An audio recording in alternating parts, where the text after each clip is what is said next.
ಕಬಿ ಅಸ್ಲಾಂ ವಲೈಕುಂ ರಹಮತುಲ್ಲಾಹಿ ಬರ್ಕಾತು. ಇವತ್ತು ನಾವು ಮೀಲಾದನ್ ನಬಿ ಪ್ರಯುಕ್ತ ನಾಳೆ ಹಬ್ಬ ಇರೋದ್ರಿಂದ ಸರ್ಕಾರಿ ಉರ್ದು ಶಾಲೆಯಲ್ಲಿ ವಾರ್ಡ್ ನಂಬರ್ 20 ಬುಕ್ಸು ಮತ್ತು ತಟ್ಟೆಗಳನ್ನ ವಿತರಣೆ ಮಾಡಲಿಕ್ಕೆ ಹೋಗಿದ್ವಿ.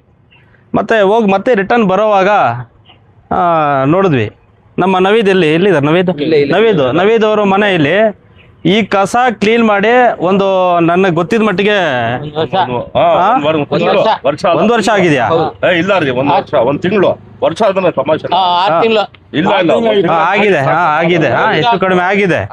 ಇದರಲ್ಲಿ ಈ ಕಸ ತುಂಬಿರೋ ಹತ್ರ, ಯಾಕಂದ್ರೆ ಶಾಲೆಯ ಮಕ್ಕಳು, ಸಾರ್ವಜನಿಕರು, ಕೂಲಿ ಕಾರ್ಮಿಕರು ಓಡಾಡುವಂತ ಸ್ಥಳ.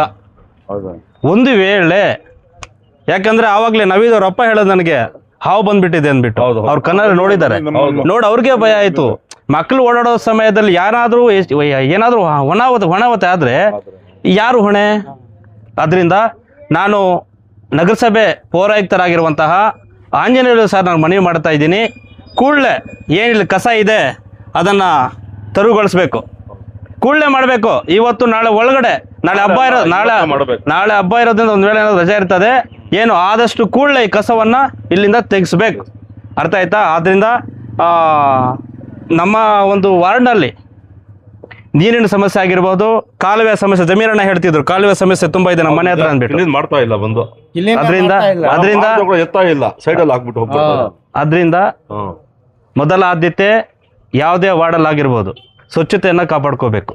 ಅದ್ರ ಜೊತೆಗೆ ನಾವು ಎಲ್ಲರೂ ಕೂಡ ವಾರ್ಡಲ್ಲಿ ಇರಬೇಕು, ನಾವು ಕೂಡ ಸ್ವಲ್ಪ ಸಹಕಾರ ಕೊಡ್ಬೇಕಾಗುತ್ತೆ ನಗರಸಭೆಯವರಿಗೆ. ಆದ್ರಿಂದ ಏನು ಒಂದಿನ ಬಿಟ್ಟು ಕಸದ ಗಾಡಿ ಬರ್ತಾ ಇದೆ, ಅದು ಸರಿಯಾಗಿ ಸಮಯಕ್ಕೆ ಬರಲ್ಲ. ಒಂದ್ಸತಿ 6 ಗಂಟೆಗೆ ಬಂದ್ಬಿಡ್ತಾನೆ, ಒಂದ್ಸತಿ 9 ಗಂಟೆಗೆ ಬರ್ತಾನೆ, ಒಂದ್ಸತಿ 11 ಗಂಟೆಗೆ ಬರ್ತಾನೆ. ಸರಿಯಾದ ಸಮಯನ ಪಾಲನೆ ಮಾಡಬೇಕು. ಸರಿಯಾದ ಸಮಯಕ್ಕೆ ಪಾಲನೆ ಮಾಡಿದ್ರೆ ಕಸದ ಗಾಡಿ ಬಂದಾಗ ವಾರ್ಡಲ್ಲಿ ಜನ ಕಾಯ್ತಾರೆ, ಕಾದು ಮತ್ತೆ ಆ ಗಾಡಿಗೆ ಹಾಕ್ತಾರೆ. ನೀನ್ ಇಷ್ಟ ಬಂದಾಗ ನೀನು ಹೇಳೋರಿಲ್ಲ ಕೇಳೋರಿಲ್ಲ ಅಂದ್ಬಿಟ್ಟು ನೀನ್ ಯಾವ್ದೋ ಬಂದೇ ಪುಟ್ಟ ಓದೇ ಪುಟ್ಟ ಅಂದ್ರೆ ಇದಾಗೋದಿಲ್ಲ. ಅದಕ್ಕೋಸ್ಕರ ಎಚ್ಚೆತ್ತುಕೊಂಡು ಸಮಯವನ್ನು ನಿಗದಿ ಪಡಬೇಕು. ಆ ಸಮಯಕ್ಕೆ ತಕ್ಕ ಆ ಟೈಮ್ ಸಮಯಕ್ಕೆ ಬಂದ್ರೆ 15 ನಿಮಿಷ ಹೆಚ್ಚು ಕಡೆ ಬಂದ್ರೆ ನಾವೆಲ್ಲರೂ ಕೂಡ ಕಸದ ಎತ್ಕೊಂಡು ನಾವು ಕಾತ್ಕೊಂಡು ಗಾಡಿಗನ್ನ ಹಾಕ್ತಿವಿ. ಅದನ್ನು ನಾವು ಸ್ವಚ್ಛತೆ ಕಾಪಾಡ್ತೀವಿ. ನಾವು ಹೇಳೋರು ನಾವು ಕೂಡ ಸರಿ ಇರಬೇಕು. ಅರ್ಥ ಆಯ್ತಾ? ಅದರಿಂದ ಈ ಕಸ ಏನಿದೆ, ರಾಶಿ ಏನಿದೆ ವಾರ್ಡ್ ನಂಬರ್ 25 ನಗರದಲ್ಲಿ, ಇದು ಕೂಡಲೇ ಕಸವನ್ನ ತೆಗಿಬೇಕು. ಮತ್ತೆ ಬೇರೆ ಏನಾದರೂ ಸಮಯ ಹೆಚ್ಚು ಕಡಿಮೆ ಆದರೂ ಕೂಡ, ಯಾರಿಗಾದ್ರೂ ಹೆಚ್ಚು ಕಡಿಮೆ ಆದರೂ ಕೂಡ ಇದಕ್ಕೆ ಜವಾಬ್ದಾರಿ ನಗರಸಭೆ ಆಗಿರ್ತಾರೆ. ಏನ್ ಹೇಳ್ತಾ ಇದೀನಿ, ಮತ್ತೊಂದ್ಸಲ ಹೇಳ್ತಾ ಇದೀನಿ, ಇದರ ಒಂದು ಹಾವು ಬೇರೆ ಮಗುಗಾಗ್ಲಿ ಇನ್ನೊಬ್ರು ಬೇರೆ ಏನೇ ಅನಾಹುತ ಆದ್ರೂ ಕೂಡ ಇಲ್ಲಿ ಇದಕ್ಕೆ ಕಾರಣಕರ್ತರು ನಗರಸಭೆಯವರೇ ಆಗಿರ್ತಾರೆ. ಅದಕ್ಕೋಸ್ಕರ ನಿಮ್ಗೆ ಮನವಿ ಮಾಡ್ತಾ ಇದ್ದೀವಿ, ವಾರ್ಡಿನ ಎಲ್ಲ ನಿವಾಸಿಗಳು ಎಲ್ಲೂ ಸೇರ್ಕೊಂಡು ನಿಮ್ಗೆ ಮನವಿ ಮಾಡ್ತಾ ಇದೀವಿ, ಆದಷ್ಟು ಬೇಗ ಕಸವನ್ನ ಇಲ್ಲಿ ತೆಗಿಬೇಕು. ಇನ್ನೊಂದು ವಿಚಾರ ಹೇಳಕ್ಕೆ ಇಷ್ಟಪಡ್ತೀನಿ. ಏನು ಇದೇ ವಾರ್ಡ್ ಅಂತಲ್ಲ, ಎಲ್ಲ ವಾರ್ಡ್ಗಳಲ್ಲಿ ಕೂಡ ಬೇರೆ ಒಂದು ಹಳ್ಳಿಯ ಒಂದು ಜನ, ಬೇರೆ ಒಂದು ತಾಲೂಕಿನ ಜನ ನಮ್ಮ ಮುಳಬಾಗಿಲು ನಗರದಲ್ಲಿ ಸೈಡ್ಗಳನ್ನು ತೆಗೆದಿದ್ದಾರೆ. ಸೈಡನ್ನು ತೆಗೆದುಬಿಟ್ಟು ಹೊರಟೋಗ್ಬಿಡ್ತಾರೆ. ಅವರ ಹೆಸರಲ್ಲೇ ಇರ್ತದೆ, ಇಲ್ಲ ಅಂದಿಲ್ಲ. ಆ ಕಸ ಹೆಂಗಿರ್ತದೆ ಅಂದ್ರೆ ಆ ಪಾಯ ಮೇಲೆ, ಅವ್ರ ಸೈಡ್ ಮೇಲೆ ದೊಡ್ಡ ಮರಗಳು, ಕಸ ಎಲ್ಲ ತುಂಬಿರ್ತದೆ, ಪಕ್ಕದ ಮನೆಯವ್ರಿಗೆ ಬಾಧೆ ಆಗುತ್ತೆ. ಅದೊಂದು ಕೂಡ ಮನವಿ ಮಾಡ್ತಾ ಇದೀನಿ. ಅವ್ರು ಯಾರ್ಯಾರಿದ್ದಾರೆ, ಯಾರೇ ಆಗಿರ್ಬೋದು, ಯಾವುದೇ ತಾಲೂಕರಾಗಿರ್ಬೋದು, ಯಾರೇ ಆಗಿರ್ಬೋದು, ಯಾವುದೇ ಜನಾಂಗ ಆಗಿರ್ಬೋದು, ನಮ್ಗೆ ಅವಶ್ಯಕತೆ ಇಲ್ಲ. ಆ ಸೈಡಲ್ಲಿರುವಂತಹ ಗಿಡ ಮರಗಳನ್ನ ಕಟ್ ಮಾಡ್ಕೋಬೇಕು.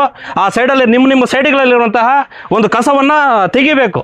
ಅರ್ಥ ಆಯ್ತಾ? ತೆಗೆದು ಸ್ವಚ್ಛತೆಯನ್ನ ಕಾಪಾಡ್ಕೋಬೇಕು ಅಂತ ಹೇಳ್ತಾ, ಇವತ್ತು ವಾರ್ಡ್ ನಂಬರ್ 20ರಲ್ಲಿ ಎಲ್ಲ ಒಂದು ಸಾರ್ವಜನಿಕರು ಮತ್ತು ಎಲ್ಲ ನಮ್ಮ ಮುಖಂಡರೆಲ್ಲರೂ ಕೂಡ ಸೇರಿ ಈ ಒಂದು ಮನವಿಯನ್ನು ತಮಗೆ ಮಾಡ್ತಾ ಇದೀವಿ ಅಂತ ಹೇಳ್ತಾ ನನ್ನ 2 ಮಾತು ಮಾತಾಡಲಿಕ್ಕೆ ಅವಕಾಶ